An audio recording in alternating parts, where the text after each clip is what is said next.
weather's all right, dear.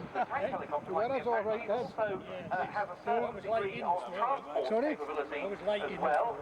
And essentially forcing the troops on board the cabin to be able to mount small arms in the helicopter's side windows. The first flight we prototype was in September 1969, and 3 years later it came into service with the Soviet Army. Of course, being a battlefield helicopter operation in that environment, it takes a large amount of armour plating to protect both crew and soldiers who may be on board.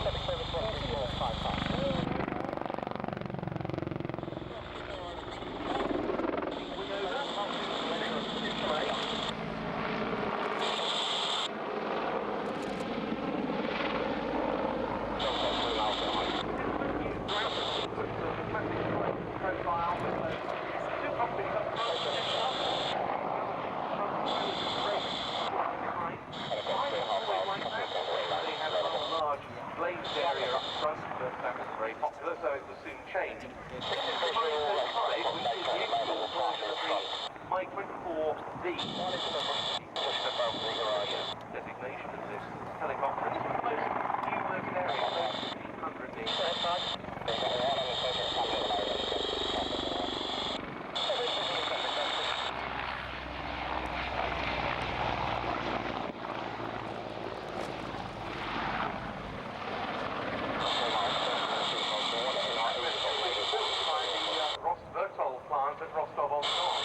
Russia. You see that at present the undercarriage on this Czech Hind is retractable, the modern ones being built which are rather have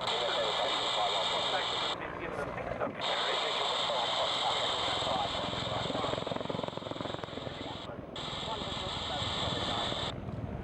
In pretty much every conflict from the late 1970s onwards, we see the undercarriage now coming down, which Soviet or Soviet-backed forces operated. The Hind was there. First of all, with Ethiopia in their war against Somalia in the 1970s. Invaded Afghanistan in the 1979 to 80. That really helped affect the operation experience from their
service with the Czech Air Force, which has modernised extensively in recent years, receiving the likes of the Saab Gripen fighter and the Aero L159 that we saw earlier. They haven't got that long in service left, these helicopters. It'll be a sad day when they go. Very popular machines today, used extensively in multinational exercises, not least the NATO Tiger Beat of 221st Helicopter Squadron, some regular pilots.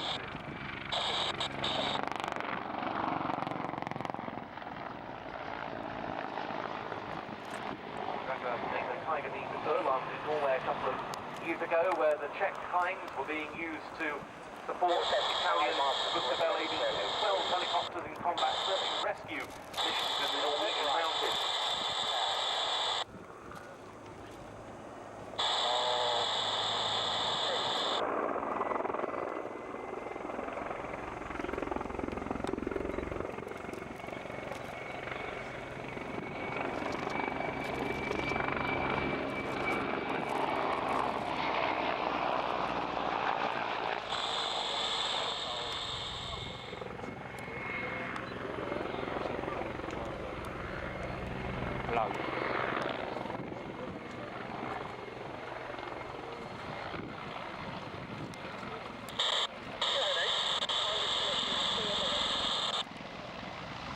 I believe will be converted into a touch and go.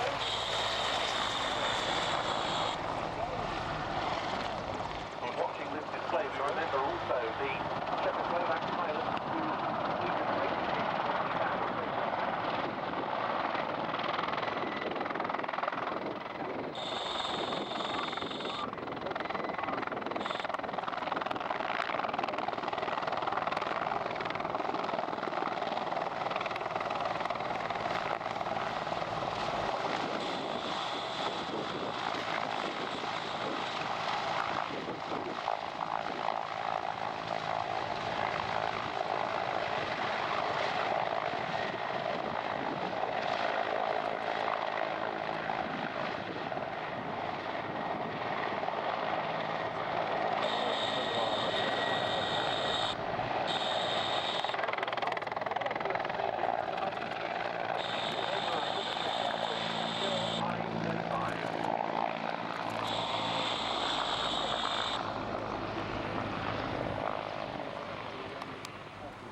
Well, thank you very much indeed.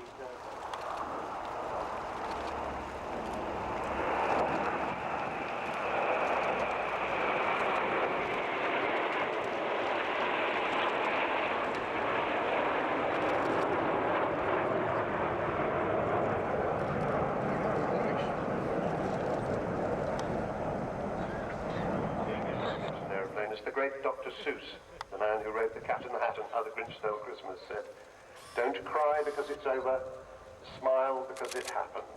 Or if you can't manage that, at least smile through the tears."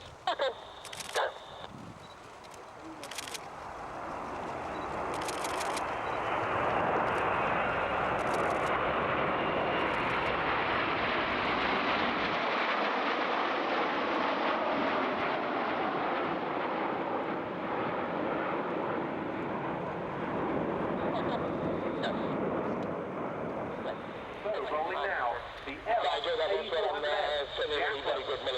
and I'll see you back in the shallows. I'm not going to come to the Airbus.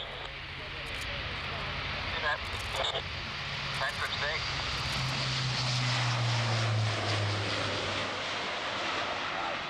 Oh my God. there you see that the right-hand turn after takeoff. The aircraft will now be going left and returning towards the display line. There's such a big aircraft, such a very impressive power-weight ratio there. Literally hanging on those rotating propellers. Propellers by a quartet of Europrop International TP400 C6 turboprops at 11,000 sharp horsepower each.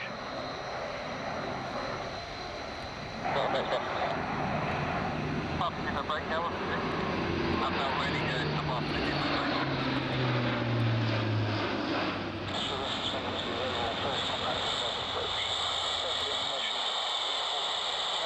A400 in the air on the 11th of December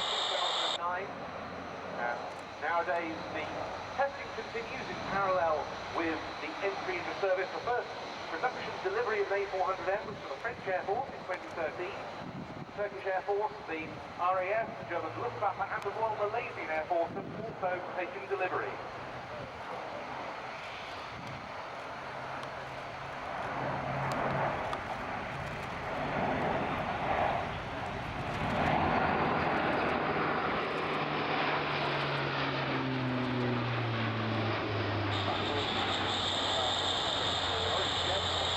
Angle of bank there. This aircraft capable of 90 degrees angle of bank once loaded and 120 degrees of bank during a wing over. It really will do things that a large aircraft just wasn't supposed to do. Its capabilities being expanded all the time, as Mark said, this year as part of the test program for the first time, because the A400M can also be used as a tanker. One of these aircraft from the test fleet has refueled a pair of fast jets. Air Force for its undercarriage down now for this pass.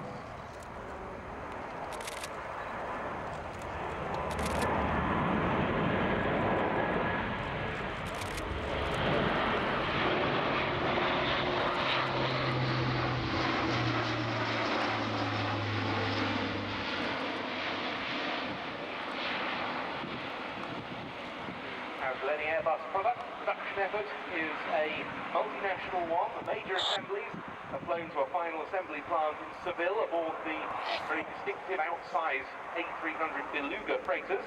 Britain makes the outer wing box and flaps courtesy of the Airbus facility Filton in Bristol. And it's an aircraft with impressive carrying capacity. We saw the Swiss Air Force Cougar displaying earlier on. It could carry one of those in its hold, or indeed an NH90 like that of the Belgian Air component on show in the static. It can take two big very impressive. Foxtrot 1, correction, Foxtrot North for runway 27. The QFE 10, QNH 1015.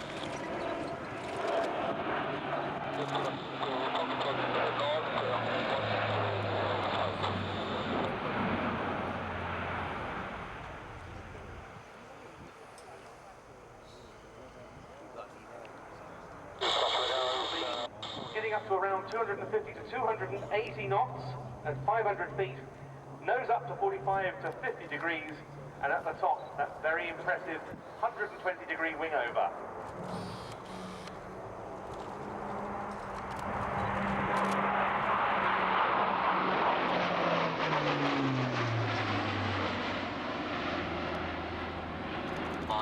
Absolutely not.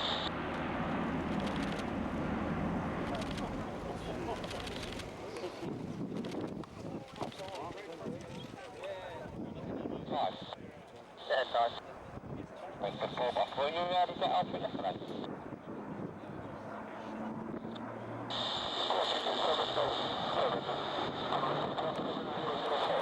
Jordanian Falcon's correct.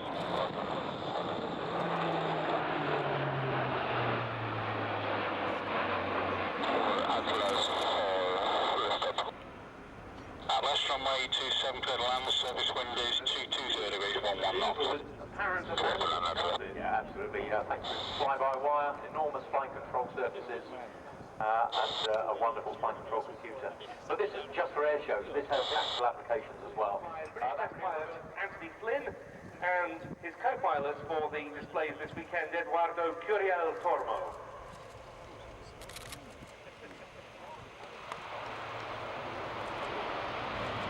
They're flying MSN-6, the announced aircraft.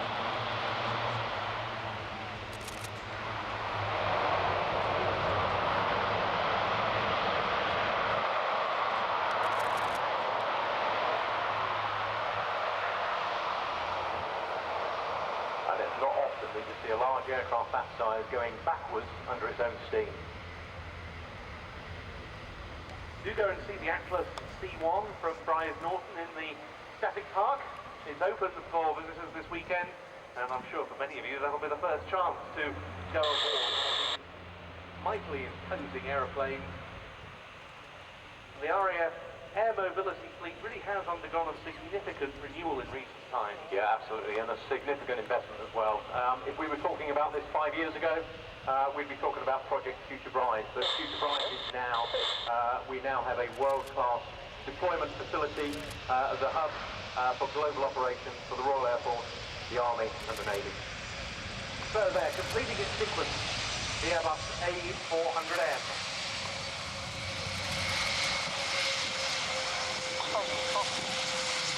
Requesting level 8.